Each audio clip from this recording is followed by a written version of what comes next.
Imagine this, a secret meeting in a luxury suite, doors slammed shut, no cameras.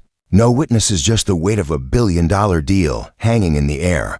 One man, the youngest president in Africa, staring down a desperate offer from Israel's most powerful leader.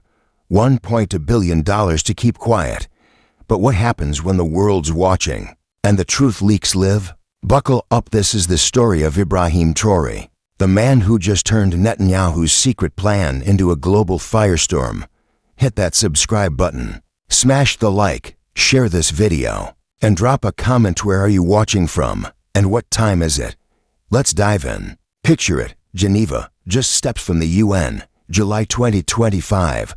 A luxury suite, sealed tight, no press, no aides, just raw tension.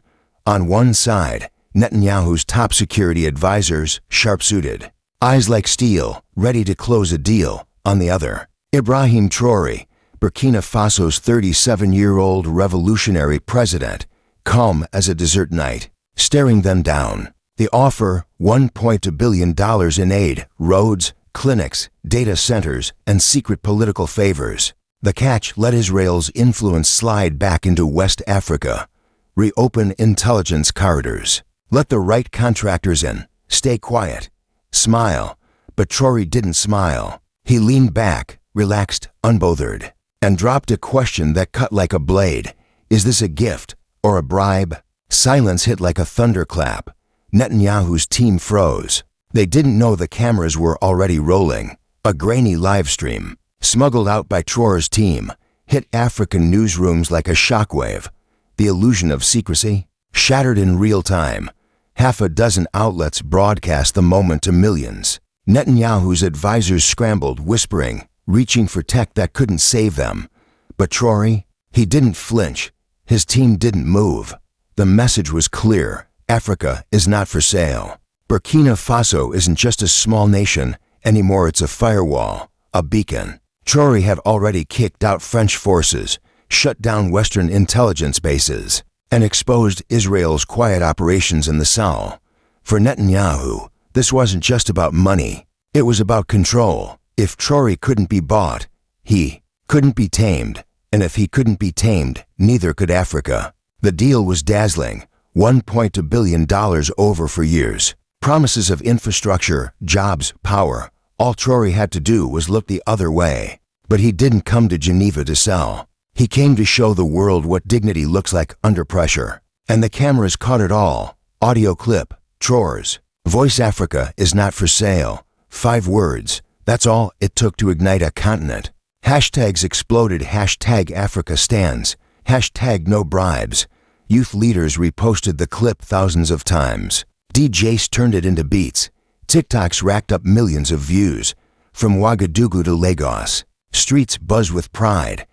WhatsApp groups lit up with screenshots. Podcasts called it the slap from Geneva.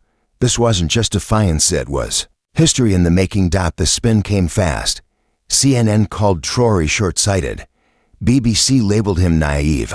But in the streets of Bamako, Nairobi, and Johannesburg, people saw something else: clarity. For once, someone didn't bow. Someone didn't blink. Then, a bombshell, a hot mic, carelessly left on, caught a nervous Israeli aide whispering, "If we lose Traoré, we lose Nigeria next." That wasn't meant to be heard, but it revealed the fear under the table.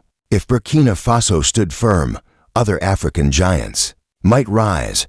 This wasn't about one man, it was about an unraveling empire. In a crackling radio broadcast, Traoré laid it bare: Burkina Faso has allies, but ours don't demand obedience. India, Turkey, and African neighbors had already pledged support, no strings attached. Netanyahu hadn't offered help.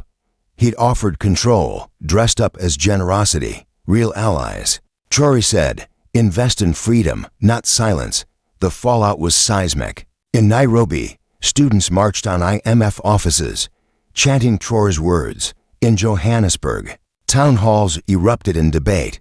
In Lusaka, civil society groups quoted his speech in petitions. One act of defiance had sparked a movement.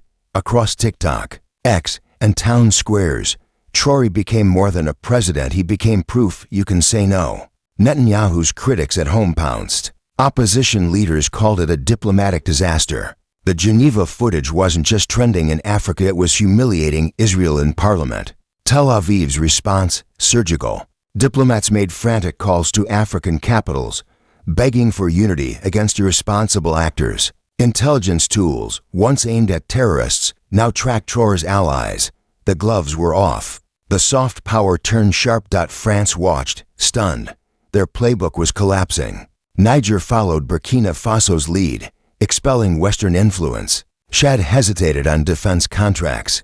Cameroon rethinked telecom deals. A French official whispered to Reuters, "He's building an Africa we can't touch." That's what made it dangerous.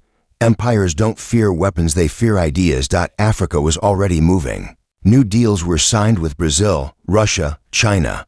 African resources, once sold cheap to Europe, were now auctioned to the highest bidder, and the buyer wasn't always Western. Netanyahu didn't just lose a deal, he lit a fuse. Final clip, Traoré's warning in his last statement. Traoré didn't give a speech. He gave a warning. We are not your puppets.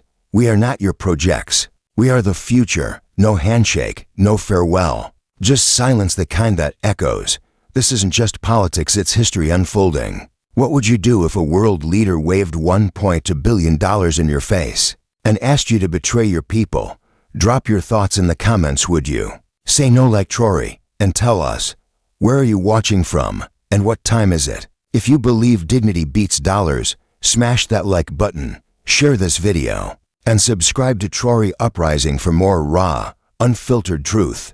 This isn't the end, it's the beginning of a new world order. Stay woke, stay watching. Disclaimer: this content is for informational purposes only and does not constitute professional advice. Consult a qualified expert as needed.